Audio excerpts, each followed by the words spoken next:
இன்றைக்கி நம்ம சேனலில் மீல் மேக்கர் வச்சு ஒரு சுக்கா வறுவல் தான் செய்ய போகிறோம். அப்படியே எக்ஸாக்டாக சிக்கன் சுக்கா சாப்பிட்ட மாதிரியே இருக்கும். சாப்பிட்றவங்க கண்டிப்பாக ஐடென்டிஃபை பண்ண முடியாது இது சோயா சங்க்ஸ்ன்னு சொல்லிட்டு. இப்போ ரெசிபிக்கு போகிறதுக்கு முன்னாடி அதுக்கு தேவையான இன்க்ரீடியன்ஸ் என்னென்னு பார்த்துடலாம்.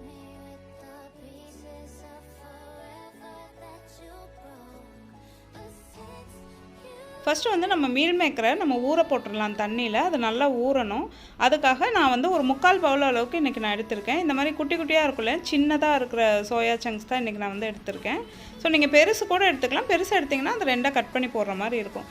இது கிட்டத்தட்ட இப்போ ஒரு 1 மணி நேரத்துக்கு மேலே ஊறிடுச்சு, நல்லா ஊறிடுச்சு. ஸோ இந்த தண்ணி எல்லாத்தையும் சுத்தமாக பிழிஞ்சு நம்ம எடுத்துக்கணும். ஏன்னா அதில் கொஞ்சம் தண்ணி இருந்தால் கூட நம்ம எவ்வளோ டேஸ்ட்டாக சமைச்சாலும் அந்த டேஸ்ட் வந்து இருக்காது ரெசிப்பியில். அதனால் நல்லா எவ்வளோ தூரம் முடியுமோ அந்த அளவுக்கு அந்த தண்ணி எல்லாத்தையும் பிழிஞ்சு எடுத்துக்கோங்க. நீங்கள் பெரிய மீல் மேக்கர் யூஸ் பண்ணுறீங்கன்னா இந்த மாதிரி நல்லா பிழிஞ்சு எடுத்துகிட்டு அதை 2 கட் பண்ணி வச்சுக்கோங்க.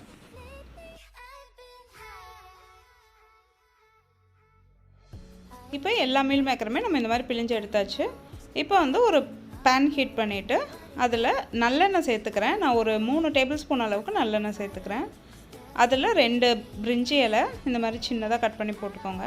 2 பட்டை, 2 ஏலக்காய், அப்புறமா கொஞ்சமாக கிராம்பு, ஒரு 4-5 கிராம்பு, ஒரு பச்சை மிளகாய், ஒரு வரமிளகாய், அப்புறமா ஒரு பெரிய வெங்காயம் இந்த மாதிரி பொடியாக நறுக்கி அதை சேர்த்துக்கலாம். கொஞ்சமாக கருவேப்பிலை. இப்போ இது எல்லாத்தையும் நல்லா வதக்கி விட்டுறலாம். வெங்காயம் வந்து பொன்னிறமாக வதங்கினதுக்கப்புறம் அதில் 1.5 டீஸ்பூன் அளவுக்கு இஞ்சி பூண்டு பேஸ்ட்டு சேர்த்துக்கலாம். இதையும் இப்போ நல்லா வதக்கி விட்டுருவோம்.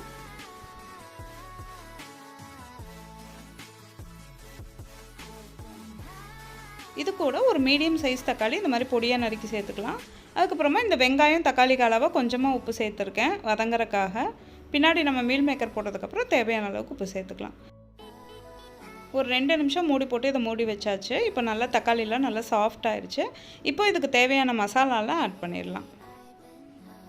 அதுக்காக 1/4 டீஸ்பூன் மஞ்சள் தூள், 1/4 டீஸ்பூன் மிளகாய் பொடி, 1 டீஸ்பூன் கறி மசாலா பொடி, 1/2 டீஸ்பூன் மல்லிப்பொடி. இது எல்லாத்தையும் நல்லா கலந்து விட்டுருங்க. இதுக்கு பதிலாக நீங்கள் கடையில் வாங்குகிற சிக்கன் மசாலா தூள் இருந்தால் கூட அது ஒரு 2 டீஸ்பூன் ஆட் பண்ணிக்கோங்க.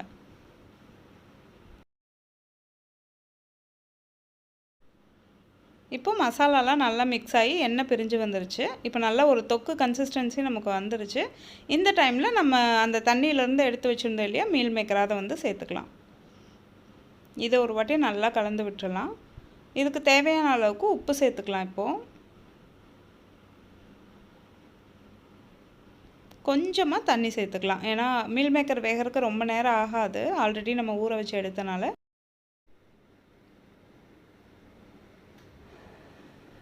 இப்போது ஒரு 2-3 நிமிஷம் நல்லா மூடி வச்சு எடுத்தேன். இப்போ நல்லா அந்த தண்ணிலாம் இஞ்சி மசாலாவோட நல்லா பைண்ட் ஆயிடுச்சு.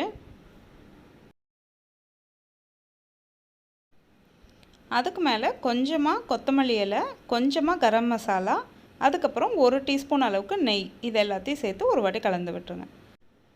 கரம் மசாலா நெய் எல்லாம் கடைசியாக ஆட் பண்ணால் தான் அதோடய ஃப்ளேவர் வந்து இருக்கும். நீங்கள் அது ஸ்டவ் ஆஃப் பண்ணுறதுக்கு 1 நிமிஷம் முன்னாடி அது எல்லாத்தையும் ஆட் பண்ணி லைட்டாக ஒரு மாதிரி சாட் பண்ணால் போதும்.